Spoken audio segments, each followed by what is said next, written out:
तो स्टूडेंट कैसे हैं आप लोग। स्वागत है आप सभी का आपके अपने YouTube channel Pandey ji technical 2.0 में। स्टूडेंट अप्लाइड फिजिक्स में आप बिल्कुल बहुत घबरा रहे होंगे क्या पढ़ें क्या नहीं पढ़ें, क्योंकि आपने अगर रिजल्ट देखा होगा अप्लाइड फिजिक्स का तो आपने ये भी देखा होगा कि फर्स्ट सेमेस्टर में जो सबसे ज्यादा सब्जेक्ट में बैक किसी स्टूडेंट की लगी है तो वो फिजिक्स में लगी है। फिजिक्स फिर आ गया है सेकंड सेमेस्टर में, तो किस चैप्टर से कितने नंबर के प्रश्न पूछे जाते हैं उसका पूरा फुल डिटेल एनालिसिस हम लेकर के आ चुके हैं। आप स्टूडेंट टेलीग्राम चैनल को ज्वाइन कर लीजिएगा जिसका लिंक मैंने ऑलरेडी बच्चे डिस्क्रिप्शन सेक्शन में दे रखा है। और साथ ही साथ अगर आप अपने सेकंड सेमेस्टर की 20 से 25 दिनों के अंदर अंदर अगर आप अपनी पूरी तैयारी करना चाहते हैं, पूरा कंप्लीट एटलीस्ट आप इतना पढ़ना चाहते हैं जिससे कि आपका 100% बैक ना लगे, तो आप दिए गए नंबर पे बच्चे कॉल करिए 88 26 39 60 22 इस नंबर पे कॉल करिए और सेकंड सेमेस्टर में जुड़ जाइए बच्चे। और यहां पे एटलीस्ट इतना कम से कम पढ़ाया जाएगा ताकि जो है आप लोग बिल्कुल आप पास हो जाएं, है ना, क्योंकि सिलेबस ऑलरेडी जो है आपका मैक्सिमम टू मैक्सिमम कवर हो चुका है। बाद में आपके इंपॉर्टेंट क्वेश्चंस भी बताए जाएंगे, वो ऐसे स्टूडेंट के लिए बताए जाते हैं बच्चे, और ऐसे स्टूडेंट के लिए इंपॉर्टेंट क्वेश्चन प्रैक्टिस कराए जाते हैं जो बिल्कुल भी पूरा 6 महीने तक नहीं पढ़ा है, उसका ऐसा लग रहा है कि अब जो है आप बैक लगना फिक्स है, तो एटलीस्ट 5 या 10 हम ऐसा क्वेश्चन उनको देते हैं ताकि जो है वो अपने एग्जामिनेशन में 100% पास हो जाए एटलीस्ट। ठीक है, तो अब देखिए मैंने क्या एनालिसिस करके यहां पे लाया है। फिजिक्स का ये एनालिसिस है, जिसको फिजिक्स का पेपर देना है सिर्फ और सिर्फ वही लोग इस वीडियो को देखेंगे। अदर कोई भी स्टूडेंट अगर देखेगा तो उससे बिल्कुल उसको फायदा होने वाला नहीं है ना बच्चे। अब आप कहेंगे सर चैप्टर नंबर 1 से बताइए, हम चैप्टर नंबर 1 से पढ़ते हैं। ये भूल आपको कभी नहीं करना है। कहां फोकस करना है कहां नहीं फोकस करना है, आप हमारी बातों को ध्यान से देखिएगा। ठीक है बच्चे, मैंने यहां पे आपको लिखा हुआ है बच्चे, एक चैप्टर है बच्चे, आप लोगों का ध्यान से देखिएगा। इस चैप्टर का नाम है आपका सेमीकंडक्टर फिजिक्स, है ना बच्चे। इस चैप्टर का नाम है आपका सेमीकंडक्टर फिजिक्स। अब एक्चुअली में इस चैप्टर से ये चैप्टर आपका इंपॉर्टेंट इसलिए है क्योंकि इससे 1 नंबर के प्रश्न, 5-5 नंबर के 2-2 प्रश्न, यानी कि टोटल आप देखेंगे तो 11 नंबर आपका सिर्फ एक चैप्टर कवर कर रहा है। अब सेमीकंडक्टर फिजिक्स में पूछा क्या जाता है वही पुरानी सिलेबस। सेमीकंडक्टर के टाइप, अर्धचालक के प्रकार, पी टाइप सेमीकंडक्टर से क्या समझते हैं, एन टाइप सेमीकंडक्टर से क्या समझते हैं, इंट्रिंसिक एक्सट्रिंसिक और सेमीकंडक्टर का ताप पर प्रभाव।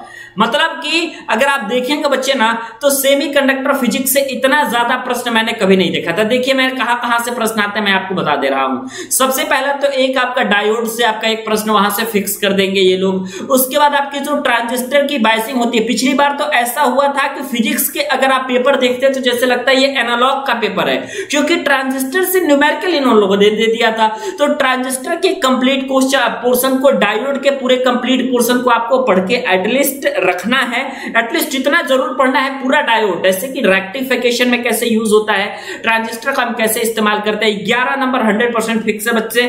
उसके बाद जो हमने इंपॉर्टेंट क्वेश्चन रखा है बच्चे, आप लोग का जो मोस्ट इंपॉर्टेंट की श्रेणी में बच्चे उसको रखा है हमने बच्चे मॉडर्न फिजिक्स के तौर पे। अब ये मॉडर्न फिजिक्स में बच्चे आपका जो है 5 और 2 7 नंबर तो आपका एटलीस्ट फिक्स है, लेकिन कभी कभी आपका ये हो रहा है कि 1 नंबर में भी आपका एक क्वेश्चन इससे पूछा जा रहा है। क्वेश्चन इसमें क्या मोस्ट इंपॉर्टेंट रहता है, इसमें जो आपका मोस्ट इंपॉर्टेंट रहेगा वो ऑप्टिकल फाइबर केबल रहेगा। क्या रहेगा आपका, ओएफसी का पोर्शन रहेगा, मतलब ऑप्टिकल फाइबर केबल का पोर्शन रहेगा। और इसके साथ ही साथ LASER मतलब लेजर। अब लेजर में सेमीकंडक्टर लेजर हो गया, चाहे रूबी लेजर हो गया, चाहे आपका नॉर्मल लेजर का जितना प्रोसेस है वो, और ऑप्टिकल फाइबर केबल, ये 2 चीजें जो हैं आपके मॉडर्न फिजिक्स का पूरा बेस है, इसी में पूरा मॉडर्न फिजिक्स है। अब पूछा कैसे जाता है, तो किसी साल आपका ओएफसी पूछ लिया गया, जैसे कि आप पिछले साल के पेपर को देखोगे तो वहां पे ऑप्टिकल फाइबर केबल है, इस बार लेजर के आने के 100% चांसेस है। तो इस तरीके से बच्चे आपको क्या कर रहे हैं, एनालिसिस करते हुए चलना है, क्या चीजें पूछी जा रही है क्या चीजें बच्चे नहीं पूछी जा रही है ना। आपके टोटल मैं यहाँ पे देख रहा हूं कि 7 चैप्टर है, जिसमें से आपने 2 चैप्टर को पूरी तरीके से कवर कर लिया है ना। अब यहाँ पे हम देखते हैं बच्चे तो इलेक्ट्रोमैग्नेटिज्म है ना, ये आपका जो विद्युत चुंबकत्व वाला जो चैप्टर है बच्चे, इससे 2-4 क्वेश्चन जो है वो मोस्ट इंपॉर्टेंट श्रेणी में आते हैं। जैसे पहला आता है आपका चुंबकीय पदार्थ। चुंबकीय पदार्थ में अनुचुंबकीय, प्रतिचुंबकीय और लौह चुंबकीय, है ना बच्चे। चुंबकीय पदार्थ आपका मोस्ट इंपॉर्टेंट है, मैग्नेटिक मटेरियल आपके लिए मोस्ट इंपॉर्टेंट है बच्चे। तो चुंबकीय पदार्थ बच्चे आप क्या करिए कि पूरी तरीके से तैयार कर लीजिए। और इसके साथ ही साथ जो फैराडे के नियम वाला जो आपका पोर्शन है बच्चे, फैराडे का नियम या फिर फैराडे का जो प्रयोग था, वो चीजें आपसे 5 नंबर में पूछी जा रही है। चुंबकीय पदार्थ आप में से किसी एक चुंबकीय पदार्थ का पूरा फुल वर्णन 2 मार्क्स में पूछा जा रहा है ना। इससे 1 नंबर के और बच्चे प्रश्न आते हैं तो 7 या 8 नंबर आपके यहां से है, लेकिन ये फिक्स वाला नहीं है। ऐसा नहीं है कि 7 या 8 नंबर ऐसा फिक्स ही है। यह फैराडे का नियम जो है हर बार पूछा जाता था, पिछली बार बिल्कुल भी नहीं पूछा गया। मैग्नेटिक मटेरियल के बारे में पूछ लिया गया तो वहां से वो चीजें आप लोगों को बच्चे देख लेनी है, ठीक है बच्चे। अब यहां पे आता है वैद्युत स्थैतिकी। सबसे ज्यादा आप लोगों का पूछा जाने वाला एक यह भी चैप्टर है। इसमें से आपका क्या पूछा जाता है सर, तो 5-5 नंबर के 1 या 2 आप लोगों के फॉर्मूले के डेरिवेशन तो यहां पे आपके 100% फिक्स है, क्योंकि इसी में आप लोग के चुंबकीय क्षेत्र की तीव्रता का डेरिवेशन आता है, इसी में आप लोग का किसी बिंदु पर वैद्युत क्षेत्र की तीव्रता, और इसी में आप लोग का आता है किसी बिंदु पर आपका वैद्युत विभव फाइंड करने के लिए, वो सारी चीजें इसी में आती है। संधारित्र भी इसी में आता है आप लोगों का, इसलिए जो मैं आपको बता रहा हूं वैद्युत स्थैतिकी का जो है आपका 5-5 नंबर का डेरिवेशन का, 2-2 नंबर के न्यूमेरिकल क्वेश्चन का और 5 नंबर का एक थ्योरी पोर्शन का, टोटल 12 नंबर यहां से मोस्ट इंपॉर्टेंट है। ये फिक्स है कि इलेक्ट्रोस्टैटिक्स से आपका क्वेश्चन बिल्कुल पूछा जा रहा है। अब आता है बच्चे आप लोग का कैची वैद्युत धारा। अब जो आपका नेक्स्ट आपका जो टॉपिक आता है बच्चे, वो इलेक्ट्रिक करंट का टॉपिक आता है। इलेक्ट्रिक करंट में आपको क्या पढ़ना है, पहले आप लोग आइए देखिए, जो विभिन्न प्रकार के आप उपकरण देख रहे थे, जैसे मीटर सेतु आपने देखा था, तो एक बार कभी ना कभी आपका या तो मीटर सेतु और नहीं तो आप लोग का व्हीट स्टोन सेतु, इसमें से एक चीज आप लोगों का आएगा ही आएगा। उसमें आपको केसीएल या केवीएल का प्रयोग करना होता है, तो जाहिर सी बात है उसमें आपको केसीएल और केवीएल की भी पूरी जानकारी आप लोग की होनी चाहिए। ओम का नियम भी आप लोग का मोस्ट ज्यादा इंपॉर्टेंट है, तो बच्चे यहां से आप ओम का नियम भी यहां से लिख लीजिए, है ना। विभव मापी, मीटर सेतु, व्हीटस्टोन सेतु, ये इस तरीके जितने सारे आप लोगों के ब्रिजेस हैं, उस सब ब्रिजेस आपके किसमें मिलेंगे, इलेक्ट्रिक करंट वाले चैप्टर में मिलेंगे। 5 नंबर यहां से आपका एक मोस्ट इंपॉर्टेंट टॉपिक यहां से बच्चे बनता है, ठीक है। अब बात आता है बच्चे जो पहला वाला है चैप्टर वेव मोशन, है ना।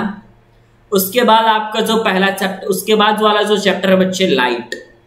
अब लाइट से एक 5 नंबर का क्वेश्चन, एक 2 नंबर का क्वेश्चन। 2 नंबर का क्वेश्चन किस तरीके से, जैसे प्रकाश का परावर्तन पूछ लिया गया या प्रकाश का अपवर्तन पूछ लिया गया, इस तरीके के क्वेश्चन आपके 2 नंबर में, जैसे कि स्नेल का नियम पिछली बार पूछ दिया गया था 2 नंबर में।